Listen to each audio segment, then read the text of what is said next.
Funding for NJ Spotlight News provided by the members of the New Jersey Education Association, making public schools great for every child. RWJ Barnabas Health. Let's be healthy together. And Orsted, committed to delivering clean, reliable, American-made energy.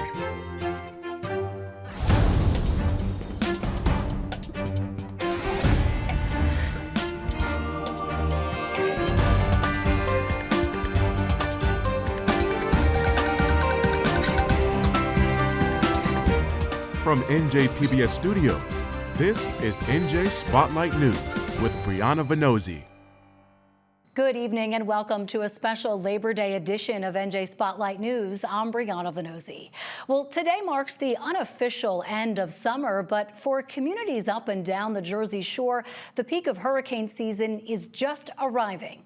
Last month, Hurricane Erin grabbed the Garden State's attention, threatening damaging winds, dangerous waves, and coastal flooding, even though the storm never made landfall. Erin's damage is still being assessed, but it served as a reminder to shore towns of the ocean's power. Climate change is fueling more intense tropical storms, and sea level rise is making it easier for storm surge to rush farther ashore when a hurricane blows through. And even if a coastal storm doesn't damage homes, businesses, or infrastructure, it can eat huge chunks out of the beaches that anchor the shore's multi-billion-dollar tourism industry. Tens of millions of dollars are spent each year nourishing New Jersey's beaches, but since President Donald Trump has returned to office, federal funding for that work has been shut off. Tonight, we'll talk to folks dealing with the delicate balance of climate change, tourism, and beach protection. First up, Monmouth Beach Mayor Tim Summers and Jane Bukenovich, the faculty director of the Lloyd D. Levenson Institute of Gaming, Hospitality, and Tourism at Stockton University. Well, first of all, thank you both for taking the time to talk about this. Mayor, Monmouth Beach has long been a hot spot for erosion. You just recently went through a replenishment project, but then Hurricane Erin, although it didn't make landfall here, wiped out a lot of that work. You've said you lost about 50% of the sand there. I know you're asking federal lawmakers to step up. What exactly are you seeking?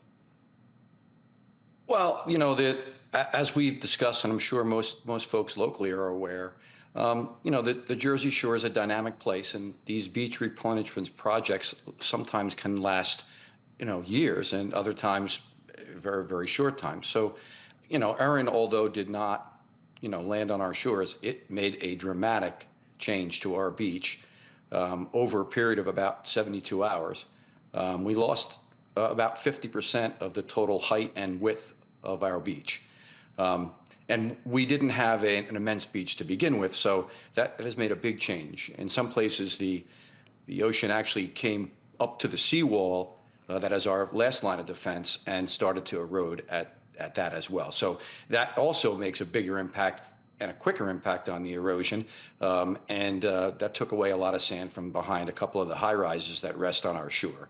So, you know, we are seeking help from the federal government for stuff like this. We always do. It's a split, of course. The government pays 65%, the state pays 26%, and we pay 9%. Our last beach replenishment project cost $12 million total, of which we, the borough, paid $1.2 million. So it's a big expense for us as citizens, but we feel it's important to do that, and we're willing to do that with our federal and state partners.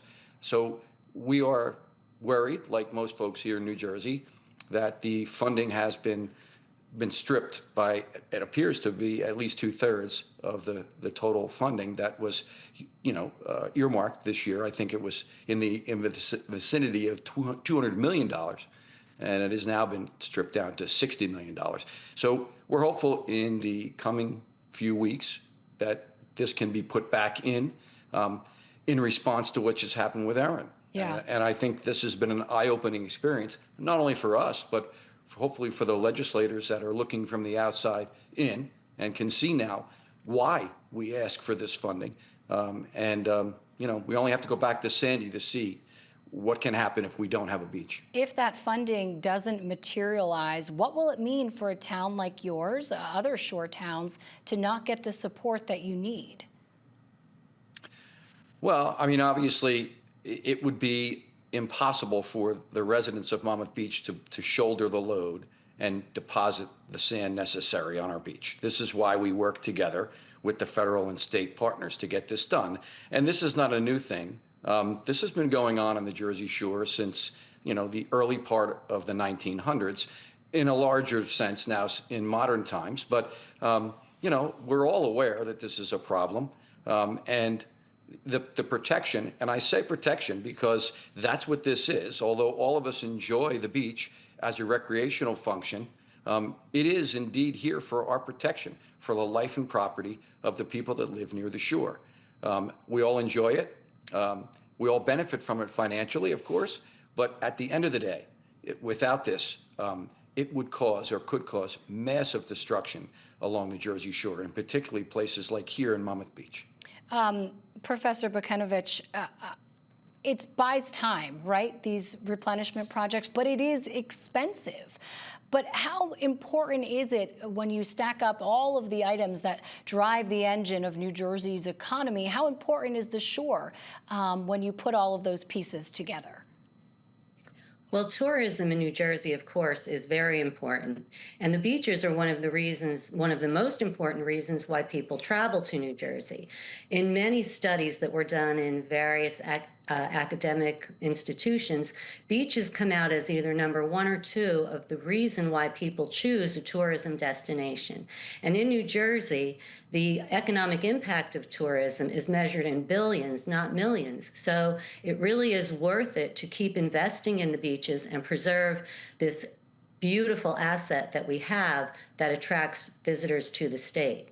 As sea levels rise, though, and as storms intensify, are towns, Professor, or should towns be rethinking how they market themselves or what they have to offer beyond the beaches? Well, many New Jersey towns, especially Atlantic City, have amenities other than the beaches, but you can really see a spike in tourism during the summer season. In Atlantic City, visitation, as we measure it through the number of cars going through the toll plaza, increases by 50%. Casino revenue increases by about 30%. So the beaches, although there are other amenities that do provide economic impact to the state, the beaches really help to magnify that impact, especially in the summer season. Mayor, long-term solutions are something that we talk about quite a bit, but they are also costly, and it takes a lot of buy-in. Are things like living shorelines, even offshore breakers, dune restoration, are those types of ideas getting traction in places like Monmouth Beach, or when you talk to your counterparts in nearby towns? Are those some of the other solutions that you're looking to? Well, yes, I would leave the expert answer to that to the Army Corps of Engineers, but I can tell you that, in the last few years, when we had our last beach replenishment, I had the opportunity to walk much of our shoreline with the new Army Corps of Engineers commander, as well as Congressman Frank Pallone and some local people in town that, are involved in our beach replenishment. And those things were discussed, and they realize, I speak for Monmouth Beach because that's our place, and I know it very well. They realize there are hot spots, and Monmouth Beach is one of them. And I think they're considering some other ways that they might be able to help the sand stay in place that would, enhance it to last longer. But at the end of the day, this, aside from the protection, which is the number one thing that this gives us, this is an economic driver, an engine for this state. It brings in, as the professor said, it brings in tens of billions of dollars to our economy, which goes to taxes, both state, federal. And it also brings in an immense amount of employment to the state, to the tune of 500,000 folks a year that work here at the Jersey Shore. So this is a local issue to us, and it's near and dear to our heart, but it really is an economic driver in this state that really we cannot do without. And so I encourage all of our citizens in the state now, in these next few weeks, please reach out to your representatives, your congressmen, your senators. Please let them know you are supporting this. Send letters. We are doing a local letter drive here in Monmouth Beach currently, and trying to get our folks to send these letters. I will personally deliver them if I have to. This is a vitally important time for us to step up and let folks know that this is important. I mean, the mayor's making the case there, Professor, but when folks question the expense, how do you kind of stack up the shore compared to everything else that New Jersey brings in terms of tourism revenue, attracting visitors, things of that nature? I mean, can you give us a sense of just how important it is? Well, as we said before, it's measured in billions of dollars, whereas the beach replenishment projects might be measured in millions of dollars. So it really is a good return on investment to keep investing in the beaches. And it's not just the shore, the houses along the shore that benefit from the replenishment projects. Think of everyone who depends on the beach revenue. The small ice cream, from anyone from the small ice cream vendor to the luxury resort hotels on the beach. So there are so many people dependent on the beaches for their economic stability. So it really is important to the state.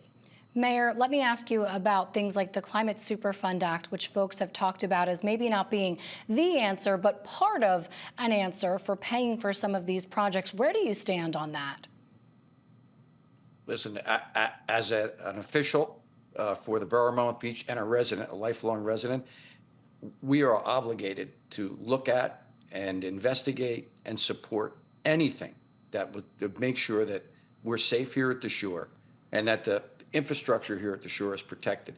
There is no alternative to that. And so, we're all aware, you can see it, things have changed. Storms are coming faster, storms are larger, storms are more dramatic, and they're stronger.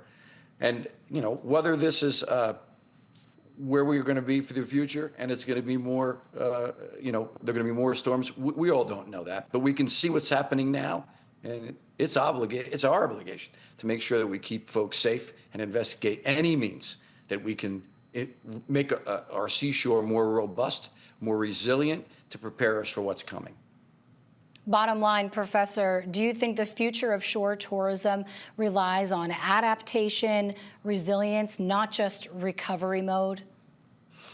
Of course, I'm not an expert, as the mayor said, but anything that can be done to more sustainably enforce the beaches would be a better long-term solution. But until that's available, we have to depend on the replenishment, which is the reactionary mode. But it's still important and it's still economically viable. There's still a return on investment, even though it's very costly. All right, Monmouth Beach Mayor Tim Summers, Stockton University Professor Jane Bukenovich, thank you both so much for your insight and perspective. Thank you. Thank you.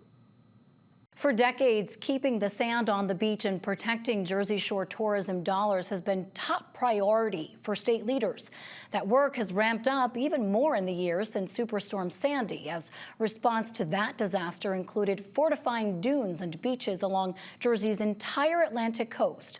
But the job of protecting coastal communities has only become harder as sea levels rise, and new cuts to federal funding are putting state authorities in a new bind. Joining me now to discuss it all is Sean LaTourette, the Commissioner of the New Jersey Department of Environmental Protection. Commissioner, thanks for sitting down with me. So, as we sit here, Hurricane Erin just recently battered parts of the Jersey Shore. What can you tell us about what the Commission has seen as far as damage goes? Sure. So the Department of Environmental Protection has what's called the Office of Coastal Engineering. And so we get on the ground before and after storms to do erosional assessments. The truth is that the storm could have been worse, but it also could have been better for parts of the state, particularly south of the Barnegat Bay, so south of LBI, more or less. We've seen significant wave run-up and moderate dune scarping and some beach loss in a few key areas. Some correspond to our very typical erosional hotspots, places like the Wildwoods, which we know has struggled to get a beach and dune project in place. Places like Atlantic City, there are several spots with some significant beach loss there. We've also seen erosional impacts a little further north, though they're less severe. And in Cape May, there's been some moderate impacts as well, but largely in that part of the state. Ocean City as well. What I find really a bit concerning is the wave run-up that went as far up under boardwalks in places like Wildwood, where we know the beach is so very long. So that's a pretty significant amount of run-up. But thankfully, we avoided the worst of the worst, and we're grateful for that. I know that you all are compiling a final report about the damage assessment, but are these areas, some of the towns that you just ticked off, in urgent need of state and federal dollars, and are they there? I don't think that folks are in urgent need from the perspective of there's a public safety hazard that can't be navigated over the balance of the summer. There are some crossovers that have been impacted, either sand buildup or washout, but we're not seeing the undermining of infrastructure, for example. And so I think what we'll see is an approach to how we even things out on a community by community basis. And part of that has to do with the fact that we're kind of out of step with the nourishment cycle at this point. And I think this storm kind of demonstrates the fallibility of our really significant reliance on that cycle, which depends on the federal partnership to bring in the dollars. Which we are going to get to. You teed me up well, but I just am curious how it compares to other recent storms and the coastal erosion. Is there a way, an apples to apples comparison that you can make for us? I think that I would put it somewhat akin to a significant winter nor'easter that we see really affecting shorelines more from a wind than a flooding perspective. Okay. With respect to the nature and extent of the dune scarping. Now, the flooding conditions were more serious, right? There were some folks who needed to be rescued. Margate, Egg Harbor had some really significant impacts from the higher tide event, right? This had to so happened to correspond with the new moon, so it was a dangerous flood event in some parts as well. You brought up, which is really at the heart of this, the beach replenishment, the nourishment projects. The Army Corps of Engineers handles the bulk of that for New Jersey, but right now there is zero federal funding that's been locked in for next year. How big of a concern is that for the DEP? It's a dire concern. And I say that not to be hyperbolic, but because I think this is not a well understood dynamic by and large. The way that we go about protecting our Atlantic coastline in New Jersey, which by the way is one of the best protected in the entire country because of the strength and longevity of the state-federal relationship. The federal government works hand in hand with us to design engineered beach and dune projects up and down the coast, right, all the way from Monmouth County down to Cape May. And then the federal government carries between 65 to 75% of that cost, and the state carries the rest with our Shore Protection Fund, which gets anywhere between $25 to $50 million a year. Governor Murphy has been very intent on bringing it to the $50 million level in each of his recent budgets, but that hasn't always been the case. But importantly, the beach and dune projects are so expensive that we couldn't possibly do them on our own. I'll give you one example. We finished a couple months ago Northern Ocean County, over a $60 million project, right? 75% covered by the federal government. And I just mentioned that we get a max lately of $50 million per year. We spread that around all the projects up and down the coast. So is there a way to fill this gap without that federal money? There's not a way to fill the gap because the state funding is oriented to effectively chase the federal funding. We don't do too many solo projects because it is more beneficial to the taxpayer, to the residents, to the communities, for us to pursue this paradigm. And so we're leaning hard on our delegation to make sure that we're seeing these appropriations happen at the federal level, in the most recent version of the draft funding bill before the House of Representatives, the projects weren't in there. And we know that the Corps and the DEP have capacities to do Northern Ocean City, Stone Harbor, Avalon, heading on down toward Cape May. But the federal funds haven't been identified yet in either the president's proposed budget or in the House markup. At any point, or maybe we're at that point, does the DEP say, hey, these are just coastal areas that we can no longer protect? We're chasing something that can't be anymore. Are we at that point? I sure hope that we're not, because, again, we've had this relationship for decades. There's no state in the country that does as much of these types of projects as we do with the Corps of Engineers. And the projects always meet the federal cost-benefit ratio because the value of these assets that we have situated along the coast are so significant. It would be punishing to our state economy and, by extension, to the federal economy for us to lose that value. So if we brought in something like the Climate Superfund Act, there was a rally recently in Atlantic City from folks who were affected by this most recent hurricane, pushing lawmakers to enact this. Is that a viable method? I think it is a tool.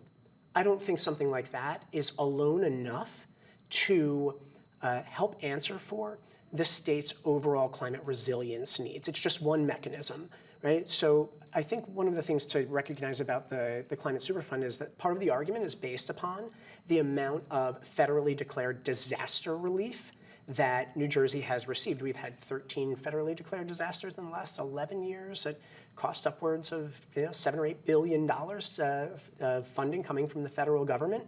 That's not including the engineered beach and dune projects that we've just talked about. So it wouldn't be enough, but we do need a state solution of that kind. So let me ask you then, you are tasked, your commission is tasked with finalizing what are known as the real rules, zoning rules for building in coastal areas and other flood-prone areas inland as well, before Governor Murphy leaves office.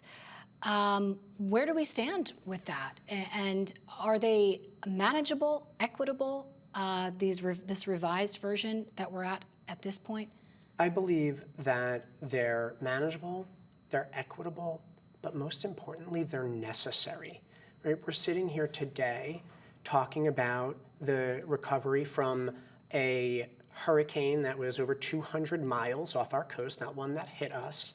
We're seeing consistent flooding in our coastal communities and our inland communities, and we have to work harder today to build the things that will stand the test of time. What about this provision, and I know you've heard pushback about this, allowing for the affordable housing with safeguards in areas that could be flood prone? I mean, how does that speak equity? Yeah. It's a great question. I think it's a bit misunderstood. The Flood Hazard Area Control Act regulations that the DEP administers have always had a provision for hardship, where if a project is in the public interest and the project for some technical reason could not meet the presumptive standards that are set in the rules, there's a pathway for a project in the public interest to demonstrate that they have an alternative modality for securing public safety and demonstrating that the department. It's not an opportunity to place our most vulnerable residents, those in need of housing for low and moderate income families. It's not an opportunity to place them in harm's way, but it ensures that we can do two things at the same time, and we can. And one of the things that has troubled me, quite honestly, is this dynamic I face in this work a lot, which is a suggestion that there are only two potential pathways to achieve something, whether that's climate action or flood control, and that's always in tension with something that pertains to our economic development. And the proposition is that they're necessarily in tension, but that's not true. Right? Protecting our assets enriches our economy, and of course, keeping our people safe enriches us all. It's a conversation that we know will be ongoing. DEP Commissioner Sean LaTourette, thank you so much for coming in. Thank you. That's going to do it for us tonight. But a reminder, you can download our podcast wherever you listen and watch us anytime by subscribing to the NJ Spotlight News YouTube channel. And if you want to help support the programming public media brings you and keep stations like this one thriving, head to njspotlightnews.org/donate. I'm Brianna Venozzi. For the entire team at NJ Spotlight News, thanks for being with us. Enjoy this Labor Day. We'll see you right back here tomorrow. NJM Insurance Group, serving the insurance needs of residents and businesses for more than 100 years. Horizon Blue Cross Blue Shield of New Jersey, an independent licensee of the Blue Cross and Blue Shield Association, and by the PSCG Foundation. NJM Insurance Group has been serving New Jersey businesses for over a century. As part of the Garden State, we help companies keep their vehicles on the road, employees on the job, and projects on track. Working to protect employees from illness and injury, to keep goods and services moving across the state. We're proud to be part of New Jersey. NJM, we've got New Jersey covered.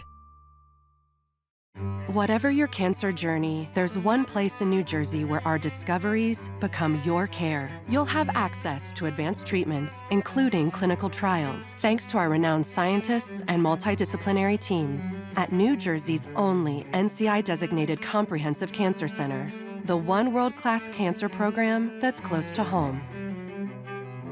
RWJ Barnabas Health and Rutgers Cancer Institute. Let's beat cancer together.